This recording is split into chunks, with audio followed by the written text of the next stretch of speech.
Welcome. In this video, I'll show you how to fix a 3ds Max license error. All right, so first up, go ahead and check your date and time. If it's correct, you can go ahead and right click on it and just click on adjust date and time. And in here, go ahead over to region and make sure to select the correct region, okay? And then once that's done, go ahead and go back.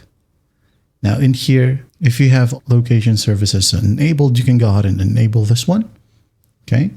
Or you could go ahead and set the time zone manually. And after that, make sure that set time zone automatically is enabled as well. And after that, go ahead and scroll down a bit and click on sync now. Wait for it. And after that, go ahead and check 3ds Max and see if it helps, okay? Now, if that still will work, go ahead over to File Explorer.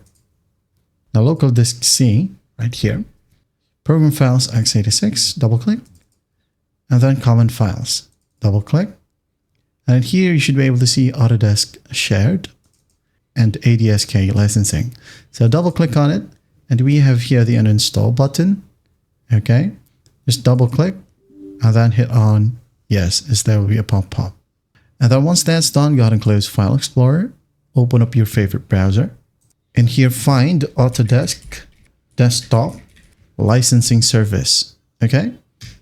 Again, Autodesk Desktop Licensing Service. Go ahead and scroll down a bit and find the Autodesk Licensing Service download from Autodesk, of course. Click on it, scroll down, click on Add Licensing Installer, save it on your desktop or wherever you want. Close the browser, right-click and unzip it. Okay, I'm just going to go ahead and extract here. Now you can go ahead and double-click on it. Hit on yes, as there will be a pop-up. And just wait for it to install, okay? So it says here, completed. Just wait for it to automatically close. And after that, you can go ahead and restart your computer. And once done, launch a 3ds Max and check if it helps. That is how you fix a 3ds Max license error. I hope this video helps and I'll see you in the next one.